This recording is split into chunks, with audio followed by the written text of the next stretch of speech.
Oke, 96,7 Radio Global FM, Lomba Kawan Global. Masih kita dalam program Bincang Global untuk edisi hari ini, Kawan Global 10 Maret 2020. Masih topik kita satu kris untuk seluruh pembayaran. Sekali lagi, satu kris untuk seluruh pembayaran. Nah, tadi sebelum kita break ada satu pertanyaan tadi dari Pendi di Udayana. Saya ulangi kembali. Selamat siang Mbak Kika dan Bapak narasumber dari BI. Pak, saya seorang pedagang kecil. Keren juga ya bisa mengaplikasikan kris ini. Apa saja sih syarat yang harus saya siapkan untuk bisa menggunakan kris ini di usaha saya? Terima kasih. Silahkan Mas Hando. Ya, untuk syarat-syaratnya sebenarnya rinci lebih lanjutnya nanti akan langsung dikontak oleh PJSP yang dihubungi. Misalnya kalau bank, nanti banknya akan ngasih tahu syarat detailnya apa. Atau kalau misalnya PJSP yang non-bank, mereka pun akan menghubungi itu apa aja syarat-syarat yang harus dilengkapi. Cuman secara umum, yang pasti foto KTP, rekening bank, foto bagian dalam toko, foto selfie dengan KTP, itu lebih kayak untuk validasi. Karena kan kita pakai KTP teman kan, fotonya beda, ternyata namanya beda. Kita pakai punya orang lain, nggak boleh, harus pakai punya sendiri. Dan data-data pelengkap seperti nama toko yang mau didaftarkan apa, misalnya saya buat toko jual durian montong terus dengan nama Hando Caem gitu, boleh langsung daftarkan Hando Caem, boleh. Bahasa tidak formal pun tidak apa-apa, karena itu kan bebas, kebebasan dalam bertransaksi. Betul. Terserah yang punya toko mau daftarkan namanya apa. Email dan nomor HP yang aktif wajib, karena email nanti untuk notifikasi transaksi. Handphone itu lebih kepada akun-akun uang elektronik sekarang kan terkoneksinya dengan handphone, smartphone. Dan handphone itu nomornya unik, mirip dengan nomor KTP. Tidak mungkin ada satu nomor yang sama dipegang oleh dua orang. Jadi itu salah satu langkah untuk mitigasi risiko juga sih untuk PJSP-nya. Jadi itu wajib, alamat email dan nomor HP. HP harus aktif, alamat lengkap toko beserta kode pos, dan NPWP apabila dibutuhkan. Biasanya sih butuh. Biasanya butuh sebagai NPWP. warga negara yang wajib pajak dan taat pajak harus mendaftarkan berikut dengan nomor NPWP-nya. Nah, itu kan untuk usaha nih, Mas Hando. Gimana kalau misalkan untuk perseorangan? Misalkan Kika mau nih unduh aplikasinya, ada syarat-syarat tersendiri nggak? Tidak ada syarat untuk unduh aplikasi. Syarat utama adalah punya handphonenya. Punya handphone. Itu udah syarat utama. Syarat penting kedua adalah ada paket datanya. Berikutnya sama, cara mendaftarnya sama, foto KTP, rekening bank, dan kawan-kawan seperti yang disebutkan tadi masih sama syaratnya. Masih sama ya. Dan QR itu aplikasinya luas, bisa ditempel. Ada satu merchant yang baru saja saya datangi kemarin, dia tempel di bagian toples kerupuknya, di bagian depan toples kerupuknya.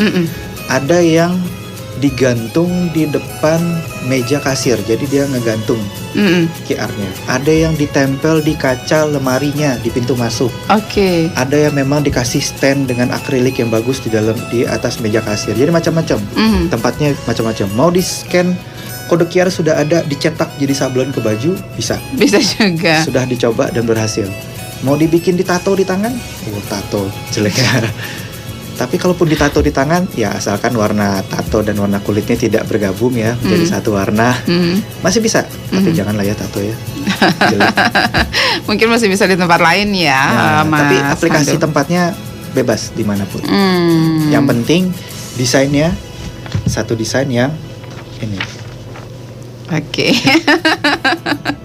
Satu desain yang itu ya. Satu desain yang sama. Nah, yang bikin penasaran Kika dari tadi ini proses transaksinya kan seperti apa sih Mas Hando? Proses transaksinya, kalau saya bilang kecepatan cahaya lebih sih. Jadi begitu saya datang ke dalam satu toko, ada kode QR-nya di sana, ada krisnya, saya keluarkan aplikasi di handphone saya scan kode QR. Entah itu sudah ada nilainya QR-nya atau mungkin saya input sendiri angkanya. Begitu saya klik bayar dan di handphone saya keluar notifikasi pembayaran berhasil, itu data uangnya sudah masuk ke si penjual. Saat itu juga langsung. Saat itu juga Langsung masuk. Tidak pakai nunggu lama, tidak pakai nunggu nomor antrian, tidak tergantung cuaca, hanya tergantung sinyal. Apa sih keuntungannya Mas Hando? Yang tadi saya sebutkan itu, keuntungannya Banyak banget, Mbak. Banyak banget ya.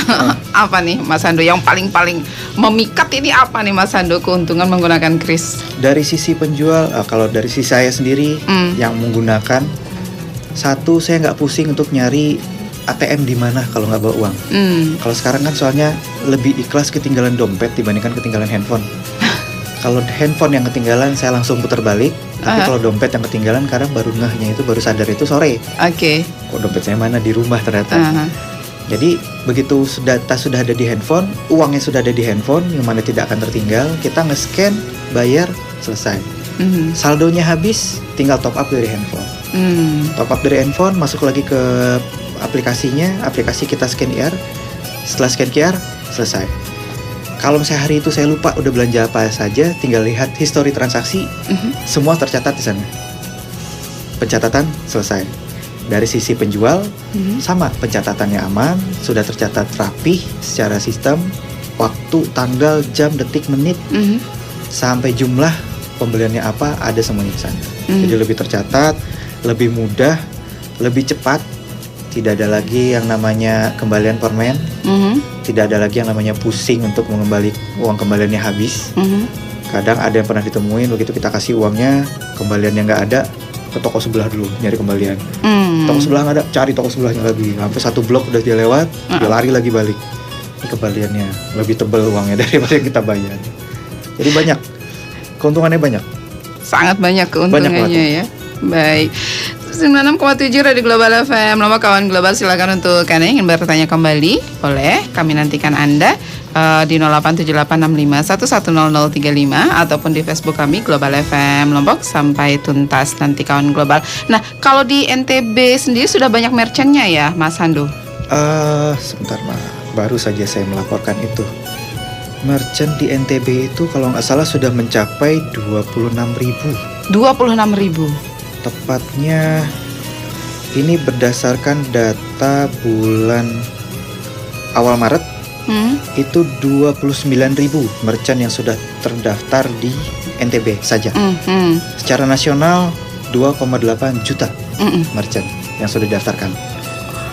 Kalau di Lombok sendiri udah banyak ya? Di Lombok sendiri 29.000. Lomboknya sendiri saya lupa di berapa.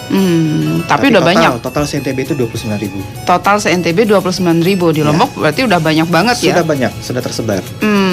Itu termasuk toko-toko kecil? Termasuk toko kecil. Termasuk yang jual cilok ada, yang jual susu ada, yang jual apa lagi ya kemarin kita mampir itu ya? Toko batik ada, rumah makan, restoran kecil, restoran besar ada. Sudah macam-macam, sudah tersebar. Tinggal dilihat, begitu kodenya berbentuk seperti ini, ada ya gambar merahnya, ada tulisan krisnya, ada logo GPN-nya, itu bisa menerima pembayaran menggunakan scan bayar. Wah, jadi sangat-sangat mudah kawan global. Kalau misalkan ketinggalan dompet, karena HP sudah bawa, nggak apa-apa gitu ya. Mau makan cilok pun bisa.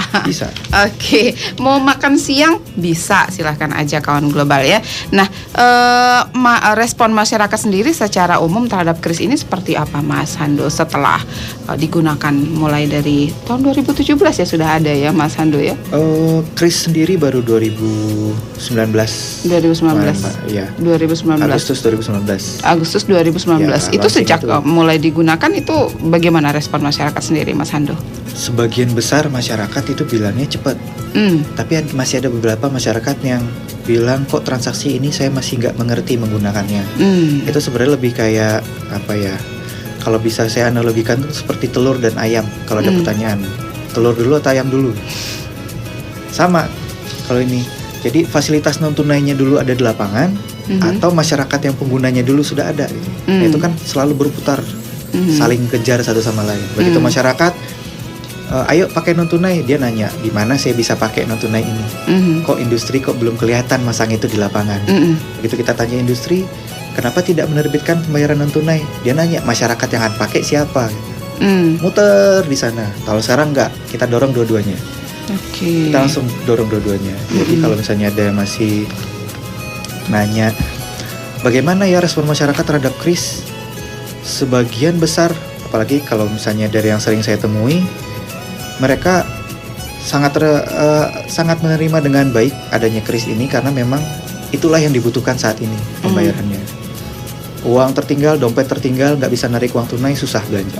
Tapi kalau handphonenya dibawa, isinya habis, bisa di top up sendiri, langsung dipakai lagi untuk belanja. Gitu.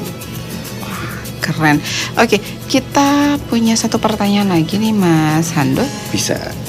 Kita coba bacakan. Kalau ATM kan bisa dihack, bisa gangguan juga. Lalu bagaimana dengan kris dan keamanannya serta kenyamanannya? Terima kasih, silahkan.